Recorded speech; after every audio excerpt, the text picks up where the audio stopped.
E aí, pessoal, nesse vídeo a gente vai ler Gênesis 44 e Marcos 14.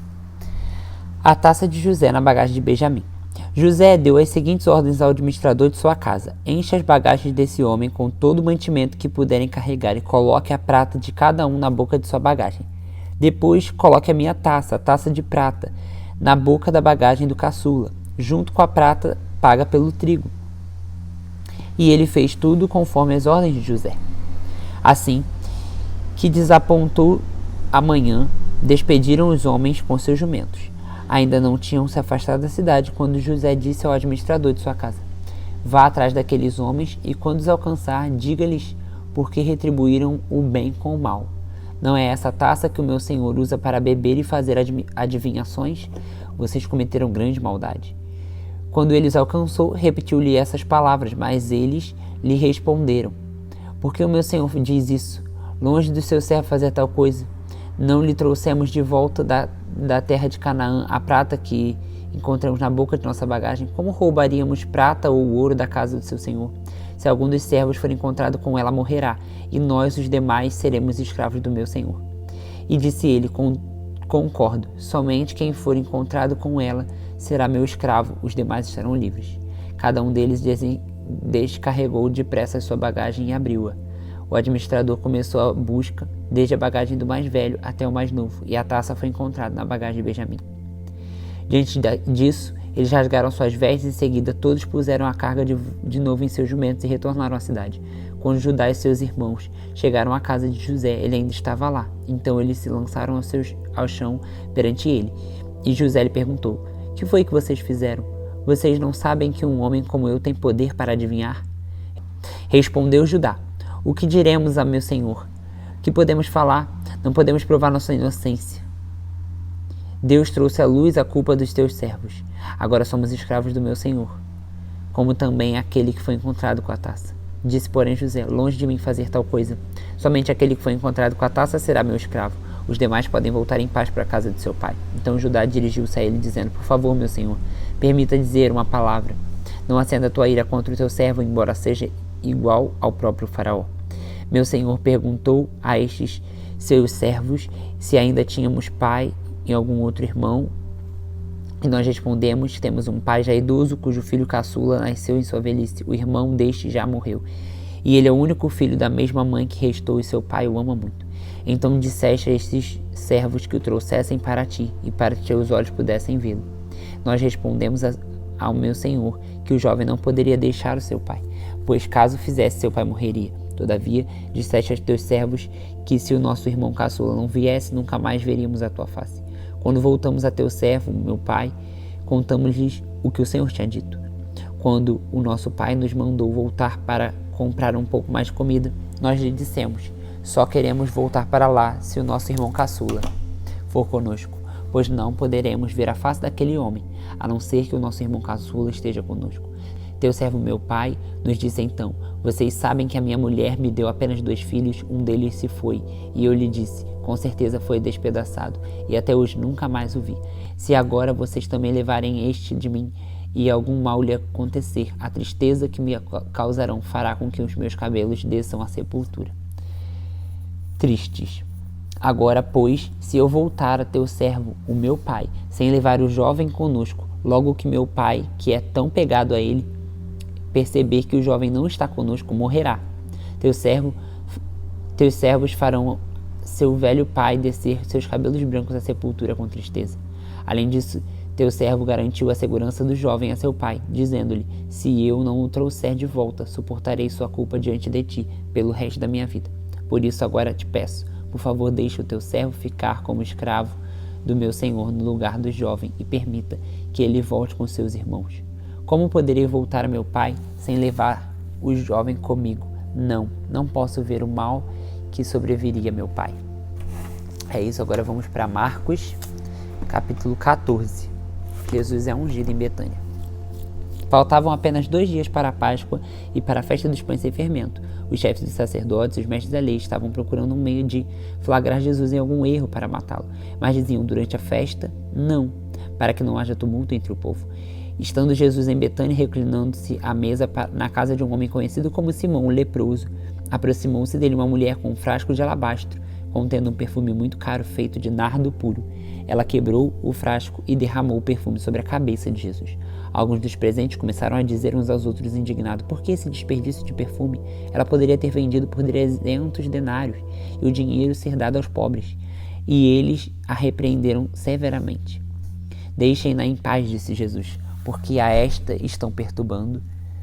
Ela praticou uma boa ação comigo, pois os pobres vocês terão com vocês e poderão ajudá-los sempre que o desejarem, mas a mim vocês nem sempre terão.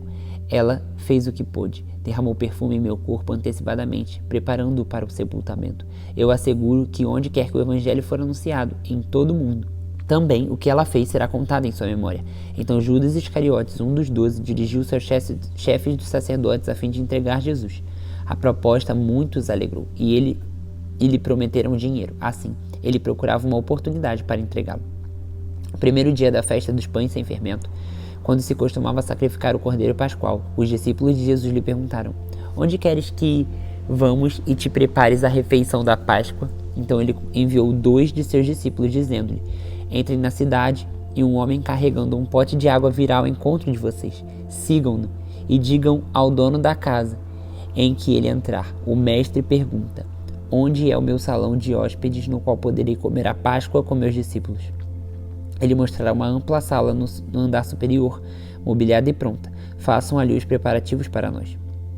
Os discípulos se retiraram, entraram na cidade e encontraram tudo como Jesus tinha dito, e prepararam a Páscoa. Ao anoitecer, Jesus chegou com os 12.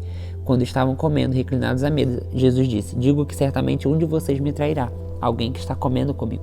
Eles ficaram tristes, um por um lhe disseram: com certeza não sou eu. Afirmou Jesus: é um dos 12, alguém que comeu comigo do mesmo prato. O Filho do Homem vai, como está escrito a seu respeito, mas ai daquele que trai o Filho do Homem. Melhor seria que não houvesse nascido. Enquanto comia, Jesus tomou o pão, deu graças, partiu e deu aos seus discípulos, dizendo: tomem isso, é o meu corpo. Em seguida tomou o cálice, deu graças, ofereceu-o aos discípulos e todos beberam. E disse-lhes: isto é o meu sangue da aliança, que é derramado em favor de muitos. Eu afirmo que não beberei outra vez o fruto da videira, até o dia em que beberei o vinho novo no reino de Deus. Depois de terem cantado um hino, saíram para o Monte das Oliveiras. Disse Jesus: vocês todos me abandonarão, pois está escrito: ferirei o pastor e as ovelhas serão dispersas. Mas depois de ressuscitar, irei adiante de vocês para a Galileia. Pedro declarou: ainda que todos te abandonem, eu não te abandonarei.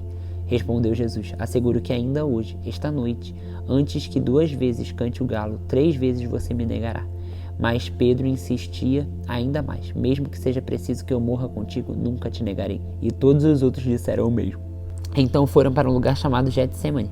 E Jesus disse a seus discípulos: sentem-se aqui enquanto vou orar. Levou consigo Pedro, Tiago e João e começou a ficar aflito e angustiado. E disse-lhes: a minha alma está profundamente triste, numa tristeza mortal, fique aqui e vigie. Indo um pouco mais adiante, prostrou-se e orava para que, se fosse possível, fosse afastado dele aquela hora. E dizia: Abba, Pai, tudo te é possível, afasta de mim esse cálice, contudo não seja o que eu quero, mas sim o que tu queres. Então voltou aos seus discípulos e os encontrou dormindo. Simão, disse ele a Pedro, você está dormindo? Não pôde vigiar nem por 1 hora? Vigiem e orem para que não caia em tentação. O espírito está pronto, mas a carne é fraca. Mais uma vez ele se afastou e orou repetindo as mesmas palavras. Quando voltou de novo, os encontrou dormindo, porque seus olhos estavam pesados, eles não sabiam o que lhe dizer. Voltando pela 3ª vez, ele lhes disse: vocês ainda dormem e descansam? Basta, chegou a hora. Eis que o Filho do Homem está sendo entregue nas mãos dos pecadores. Levantem-se e vamos. Aí vem aquele que me trai. Enquanto ele ainda falava, apareceu Judas, um dos 12. Com ele estava uma multidão armada de espadas e varas, enviadas pelos chefes dos sacerdotes, mestres da lei e líderes religiosos. O traidor havia combinado um sinal com eles. Aquele a quem eu saudar com um beijo é ele. Prendam-no e levem-no em segurança. Dirigindo-se imediatamente a Jesus, Judas disse: mestre, e o beijou. Os homens agarraram Jesus e o prenderam. Então um dos que estavam por perto puxou a espada e feriu o servo do sumo sacerdote, decepando-lhe a orelha. Disse Jesus: estou eu chefiando alguma rebelião para que vocês venham me prender com espadas e varas? Todos os dias estive com vocês ensinando no templo e vocês não me prenderam, mas as escrituras precisam ser cumpridas. Então todos os abandonaram e fugiram. Um jovem, vestido apenas com um lençol de linho, estava seguindo Jesus. Quando tentaram prendê-lo, ele fugiu nu, deixando o lençol para trás. Levaram Jesus ao sumo sacerdote, e então se reuniram todos os chefes dos sacerdotes e líderes religiosos e os mestres da lei. Pedro seguiu de longe até o pátio do sumo sacerdote, sentando-se ali com os guardas. Esquentava-se junto ao fogo. Os chefes dos sacerdotes e todo o sinédrio estavam procurando depoimentos contra Jesus para que pudessem condená-lo à morte, mas não encontravam nenhum. Muitos testemunharam falsamente contra ele, mas as declarações deles não eram coerentes. Então se levantaram alguns e declararam falsamente contra ele. Nós o ouvimos dizer que destruiria o templo feito por mãos de homens, em 3 dias construiria outro, não feito por mãos de homens. Mas nem mesmo assim o depoimento deles era coerente. Depois o sumo sacerdote levantou-se diante deles e perguntou a Jesus: você não vai responder à acusação que está sendo feita sobre você? Mas Jesus permaneceu em silêncio e nada respondeu. Outra vez o sumo sacerdote lhe perguntou: você é o Cristo, o Filho do Deus bendito? Sou, disse Jesus, e vereis o Filho do Homem assentado à direita do Todo-Poderoso, vindo com as nuvens do céu.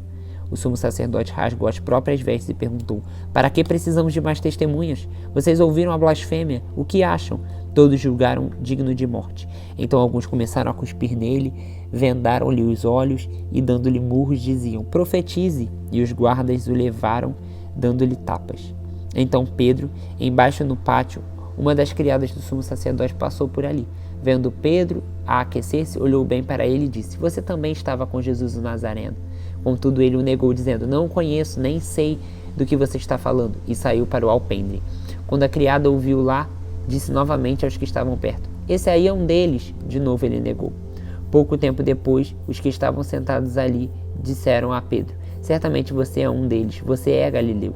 Ele começou a se amaldiçoar e a jurar: não conheço esse homem de quem vocês estão falando. E logo o galo cantou pela segunda vez. Então Pedro se lembrou da palavra de Jesus: antes que 2 vezes cante o galo, você me negará 3 vezes. E se pôs a chorar. Nos vemos no próximo vídeo, pessoal.